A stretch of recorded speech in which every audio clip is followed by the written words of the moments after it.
Di awal film diperlihatkan bahwa agen yang bernama Johnny English yang akan diperankan oleh Rowan Atkinson sudah tidak bertugas lagi sebagai agen selama 5 tahun karena kejadian di Mozambik.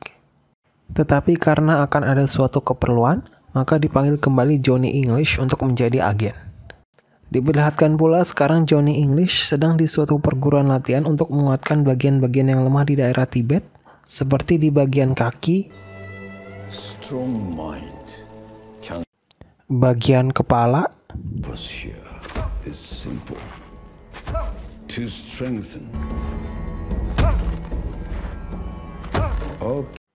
dan bagiannya yang Anda sendiri sepertinya sudah tahu bagian apa itu.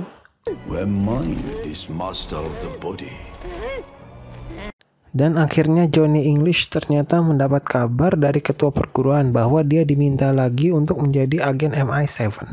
Dan inilah Johnny English Reborn.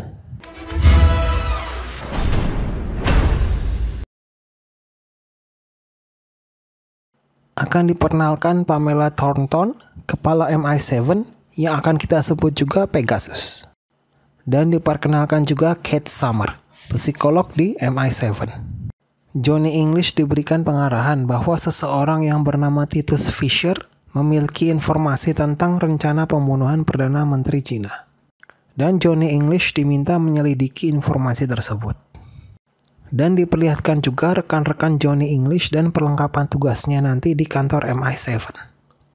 Simon Ambrose, Patch Quartermain, mobil Rolls-Royce desain khusus, senjata anak panah digital P2.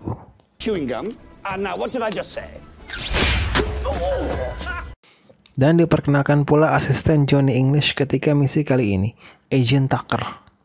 Tiba di lokasi pertemuan, Johnny English sedang dipantau oleh seseorang yang tidak diketahui namanya. Sebut saja Mas-Mas dan Nenek Lincah, alias Nelly. Singkat cerita, akhirnya Johnny English bertemu dengan informan di lokasi pertemuan. Sayangnya, informan tersebut diserang Mas-Mas tak dikenal. Untungnya informan tersebut meninggalkan petunjuk kasus ini, Kowloon Paradise 8. Singkat cerita, Johnny English dan rekannya pun tiba. Dan mereka masih diawasi oleh Nelly. Ketika di kamar Titus Fisher, dia mengungkapkan bahwa rencana pembunuhan Perdana Menteri Cina adalah salah satu anggota kelompok Vortex. Dan Titus Fisher menunjukkan kalung yang dipakainya adalah kunci akses untuk mendapatkan senjata yang diperlukan untuk rencana tersebut. Kunci ini terdiri dari 3 bagian. Jika ketiganya digunakan bersama-sama, akan memiliki akses masuk senjata tersebut. Titus Fisher mengakui bahwa dirinya adalah anggota Vortex yang menyebabkan kejadian di Mozambik terjadi oleh Johnny English. Tetapi ketika menceritakan lebih lanjut ke Johnny English, Johnny English mengejar penembak misterius tersebut sampai akhirnya tahu bahwa penembak misterius tersebut adalah Nelly.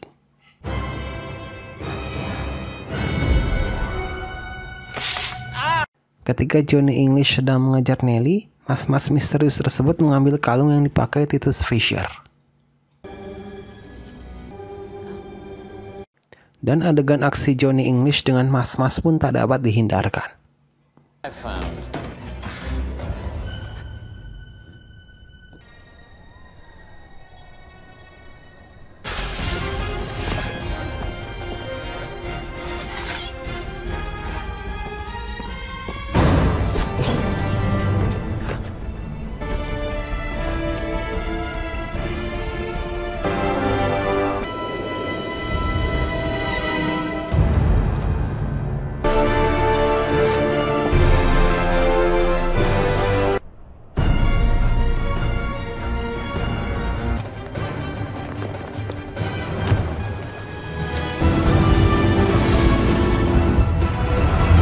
Untungnya dengan bekal latihan dan perlengkapan yang memadai, Johnny English dapat menangkap mas-mas tersebut dan mengambil kembali kalung yang diperlukan.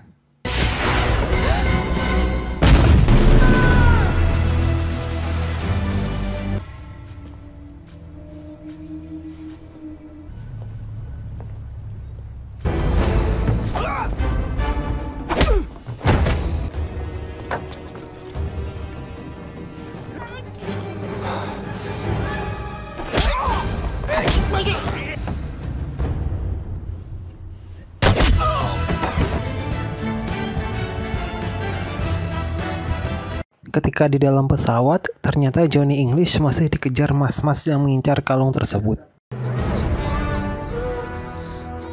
Dengan menyamar sebagai pramugara, dia mengambil kalung tersebut dengan modus merapikan barang di bagasi pesawat.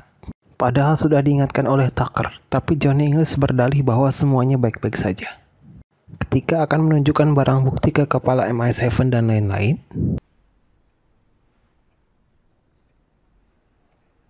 ternyata barang bukti tersebut hilang.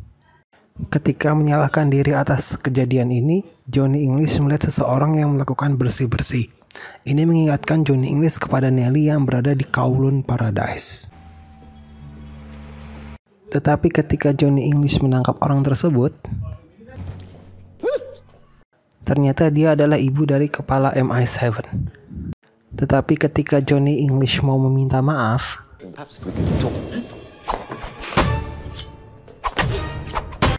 Johnny English diserang oleh Nelly yang bermirip-mirip seperti ibu dari kepala MI7. Tentu orang-orang di sekitar Johnny English tidak percaya akan hal ini. Sampai akhirnya Johnny English mengira akan menangkap Nelly tersebut. Namun, ternyata lagi-lagi itu adalah ibu dari kepala MI7. Pada saat Johnny English salah menangkap, Johnny English menyinggung kalau Vortex ternyata bertanggung jawab atas kejadian di Mozambik, atas kematian Presiden Chambal. Meskipun begitu, kepala MI7 menyangkal bahwa itu adalah tanggung jawab Johnny English. Johnny English merasa sedih karena omongannya tidak dipercaya, tetapi untungnya Kate tahu bahwa Johnny English berkata benar. Ya, secara dia adalah psikolog, jadi dia tahu Johnny English berbicara sesuai ingatannya, bukan berdasarkan pikiran mengada-ngada. Adegan berpindah kepada Kate yang mencoba membantu Johnny English mengingat mengenai kejadian di Mozambik, karena petunjuk anggota Vortex ada di sana. Johnny English akhirnya ingat bahwa dia melihat Titus Fisher di sana. Dan akhirnya Johnny English ingat bahwa dia juga melihat salah satunya adalah seseorang yang bernama Artem Karlenko. Tetapi Johnny English belum mengingat satu orang lagi anggota Vortex yang lain. Diketahui ternyata Artem Karlenko memiliki nama samaran Sergei Pudovkin. Untuk menemui Sergei Pudovkin, Johnny English perlu menemuinya di lapangan golf karena dia sedang dalam kompetisi bermain golf. Untuk sementara, ketika di lapangan, Johnny English berganti nama menjadi Peter Adams. Kepala MI7 meminta jika Karlenko betul-betul anggota Vortex, bahwa dia hidup-hidup.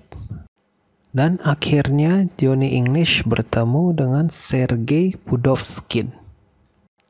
Ketika sedang bermain golf, diperlihatkan ternyata si Nelly masih mengincar Johnny English pada kesempatan kali ini. Memang Johnny English sempat menyinggung mengenai Titus Fisher, tetapi Pudovkin meminta Johnny English tidak menyinggung hal-hal personal. Tetapi Johnny English masih menyinggung mengenai hal-hal lain, yaitu kunci. Akhirnya Pudovkin meminta pengawalnya untuk menghabisi Johnny English.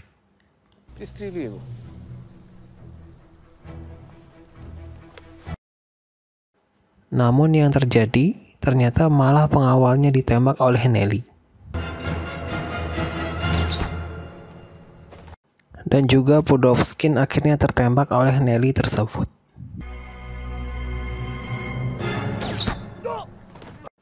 Untungnya di dekat sana ada helikopter, sehingga Johnny English membawa Pudovkin yang tertembak menggunakan helikopter. Tentu ketika berusaha membawa Pudovkin yang tertembak, Nelly tersebut masih menyerang Johnny English.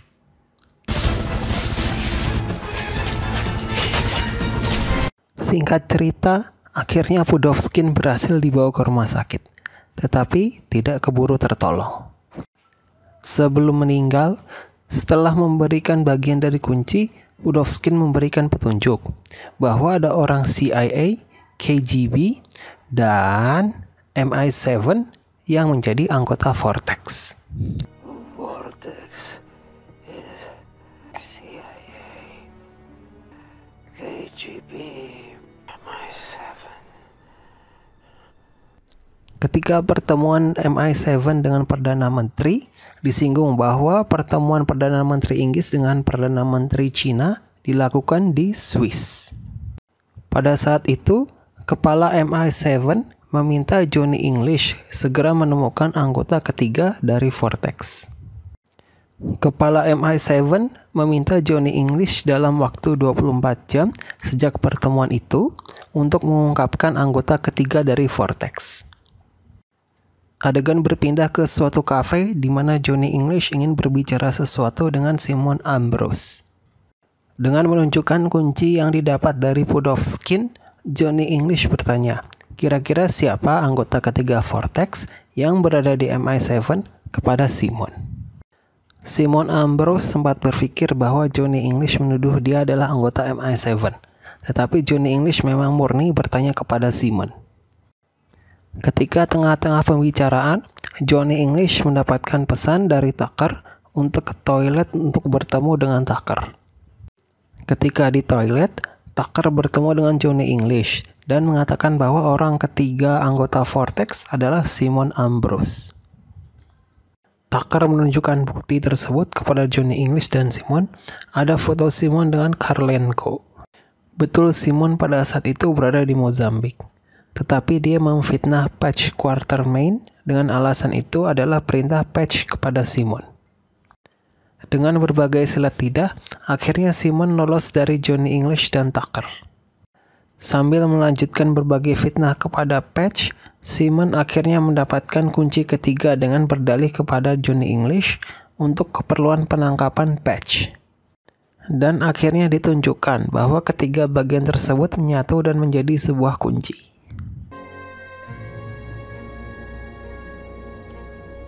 Simon menghubungi kepala MI7 dan kali ini memfitnah Johnny English bahwa orang ketiga Vortex adalah Johnny English.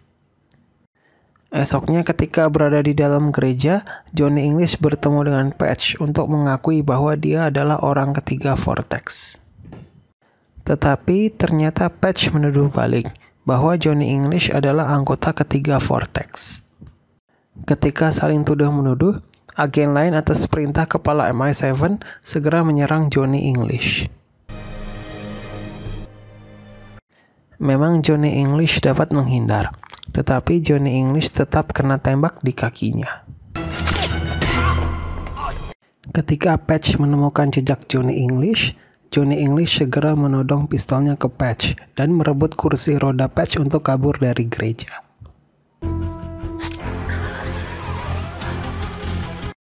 Dan adegan aksi Johnny English kabur dengan kursi roda tak dapat dihindarkan. You've lost him. I don't believe it.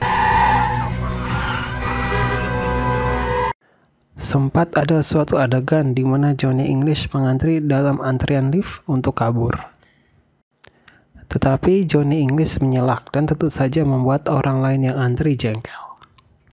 Tetapi dari kursi roda tersebut keluar pistol untuk menodong dan menakuti orang lain yang menghalangi Johnny English. Puncaknya adalah ketika Johnny English dikejar pasukan agen MI7 di jalan raya. Untungnya dengan perlengkapan yang tepat, di tangan yang tepat, dan di waktu yang tepat, Johnny English dapat kabur dari kejaran pasukan agen MI7.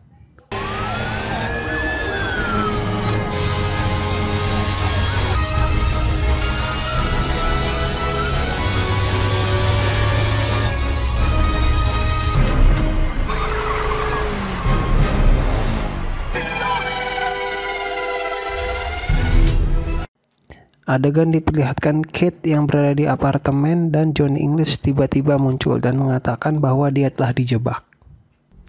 Johnny English meminta dia percaya dan tidak lama setelah itu Johnny English pingsan.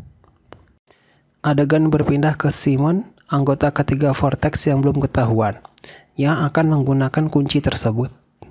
Diperlihatkan ketika kunci tersebut digunakan, ternyata untuk membuka suatu senjata berbentuk cairan. Persisnya apa? Sabar, nanti juga dijelaskan. Akhirnya Johnny English terbangun dari pingsannya di ruang tamu Kate.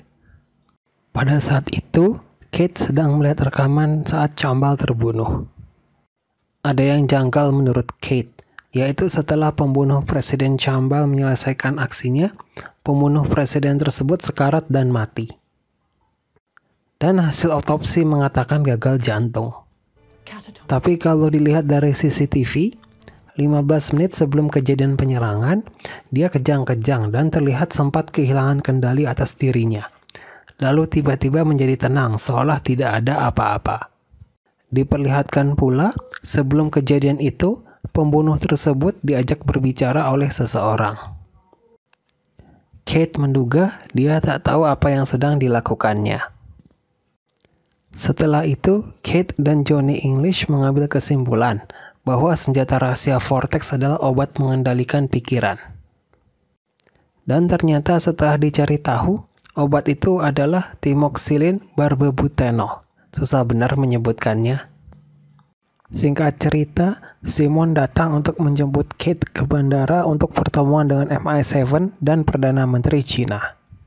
Pada saat bersembunyi ketika Simon datang, untungnya Johnny English tidak ketahuan oleh Simon kalau Johnny English berada di apartemen Kate.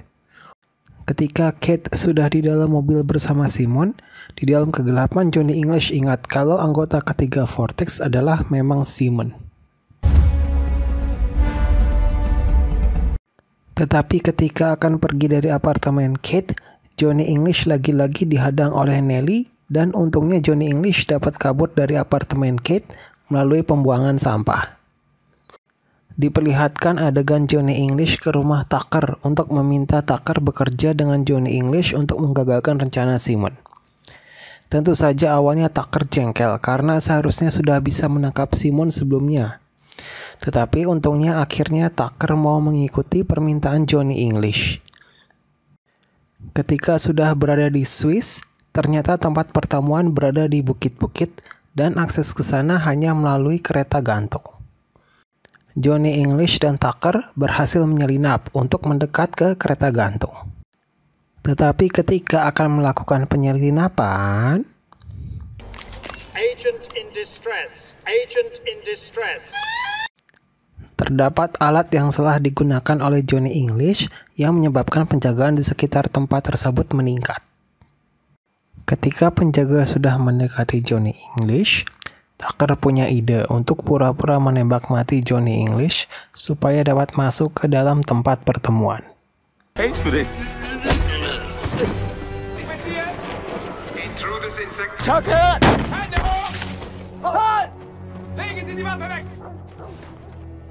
Sehingga Tucker dan Johnny English dapat masuk ke tempat pertemuan melalui kereta gantung.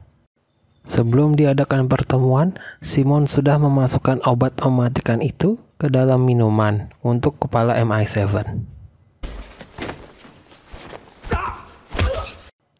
Ketika kepala MI7 akan meminum minuman tersebut,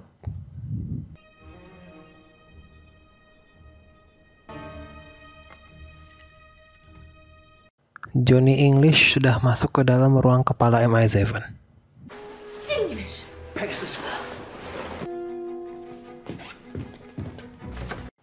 Johnny English menjelaskan bahwa Simon adalah anggota ketiga Vortex dan akan membuat kepala MI7 membunuh Perdana Menteri Cina dengan obat tersebut. Tetapi karena ulah Johnny English, minuman yang awalnya untuk kepala MI7 ternyata malah diminum ke Johnny English, bukan kepala MI7.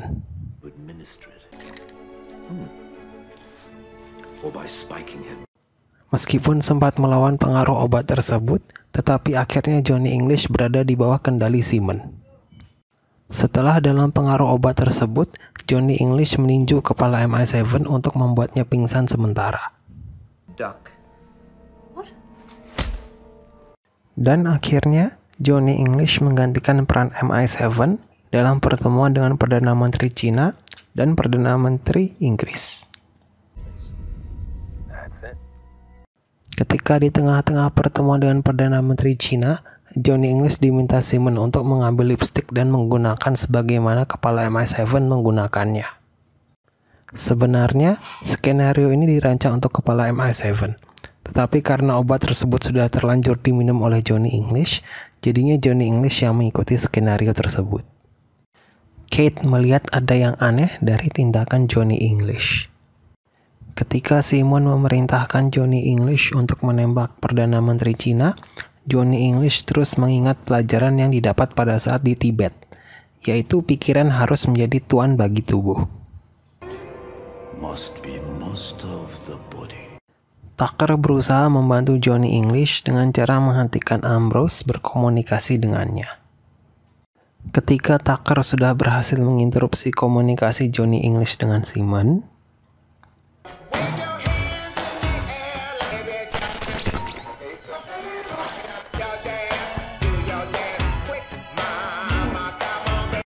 kesal dengan keadaan ini, akhirnya dengan lantang Simon memerintahkan Johnny English untuk menembak Perdana Menteri Cina. Karena suaranya ini, dengan sendirinya Simon ketahuan oleh yang lain yang ternyata mengendalikan Johnny English adalah Simon. Untungnya, Johnny English melawan perintah Simon dan malah menembak Simon, meskipun akhirnya meleset. Setelah itu, Johnny English detak jantungnya melemah. Hal ini karena pengaruh obat tersebut. Para medis segera berdatangan dan akhirnya Johnny English pun tertolong.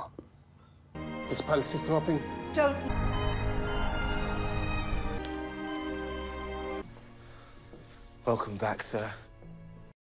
Tentu setelah siuman, Johnny English melanjutkan pengejaran Simon. Dengan menggunakan parasut dan motor ski, akhirnya Johnny English sampai di kereta gantung yang dinaiki Simon.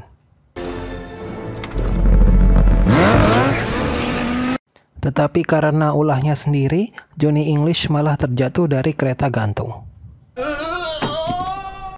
Untungnya, Johnny English membawa payung yang dapat menembakkan roket, sehingga roket tersebut mengenai kereta gantung yang dinaiki Simon. Stupid thing!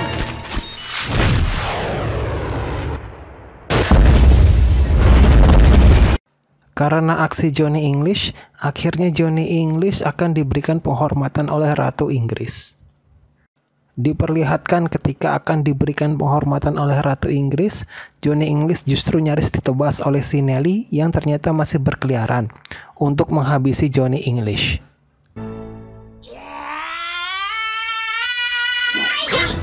Tetapi ketika Johnny English menyangka dia menangkap Nelly tersebut, ternyata Johnny English malah menangkap Ratu Inggris.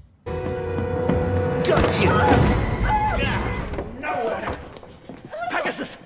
English! It's her! Over!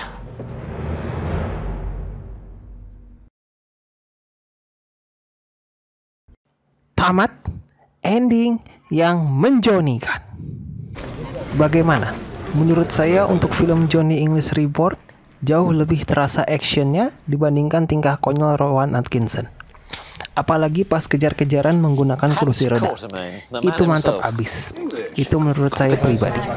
Sekian review film Johnny English dari Bermelim. Semoga dapat bertemu di review film selanjutnya. Sayonara.